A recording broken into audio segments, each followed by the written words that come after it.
Hey, it's Nikki, and this is how to make one message flexible enough to be understood by anyone. Getting everyone on the same page is hard. In any company, each department will naturally have its own perspective and preferred style of communication. This is even more pronounced in the travel industry, where you often have three distinct groups. You have the stakeholders, who need to be kept informed to maintain the trust that the company strategy and goals are on track. You have the management team, often remote, who needs to be kept informed in order to monitor measures and goals.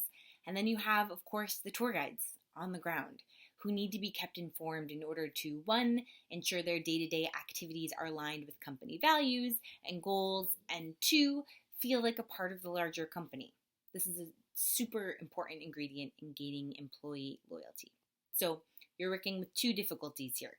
One, communicating one message across the company, and two, communicating effectively in general, even if you're dealing with just one department or team. It's hard, and this is why miscommunication or low open rates of internal communication so often occur.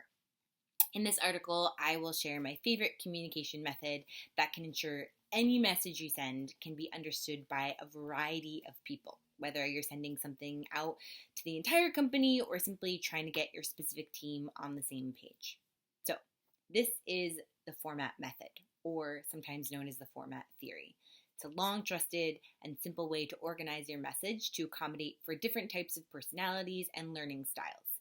Each should be catered to in the following order. And I use this order for emails, pitches, and especially presentations.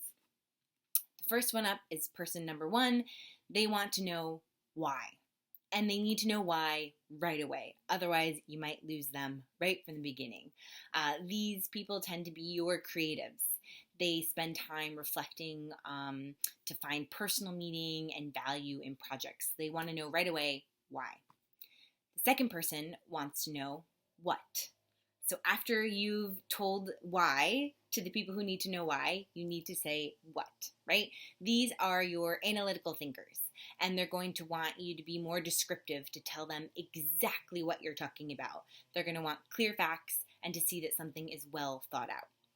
After you satisfy them, the people you need to talk to are people number three. They want to know how. Okay, these are your practical team members.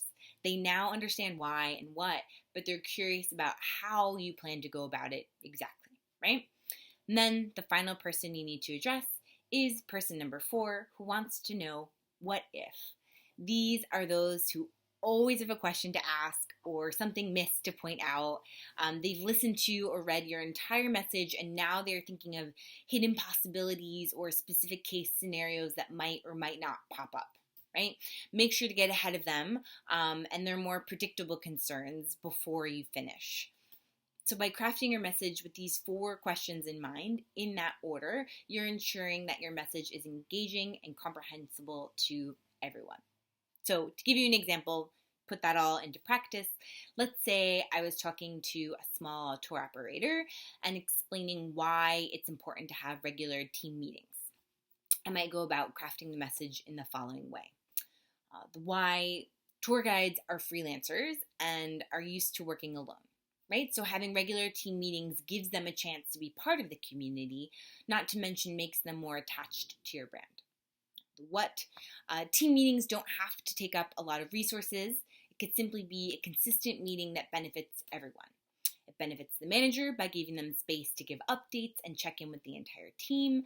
And it benefits guides depending on your individual team, but can be something as simple as an easy way to collect business cards that they've now run out of, or other tour materials, or value in the form of training and learning opportunities. How? You can run team meetings virtually or in person.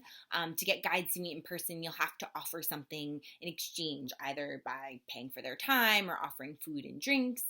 You can schedule out meetings for the entire season or year so that the entire team has it on the calendar, right? It's already there. And the manager can lead the meetings, or you can ask guides to lead meetings, and they can take turns presenting on different topics or reporting on how tours are going. Now the what if no one comes? Guides probably won't come to meetings at first. Not many companies hold mandatory or regular meetings, but this is why consistency is important. If one or two come to the first meeting, a few more will come to the next, and soon it'll be a normal routine. I'd also highly recommend that you source out from your team ahead of time for things like what time of day works for them, what days of the week, or what topics interest them, so you can get ahead of any conflicts. That's just an example of how you might use that in practice.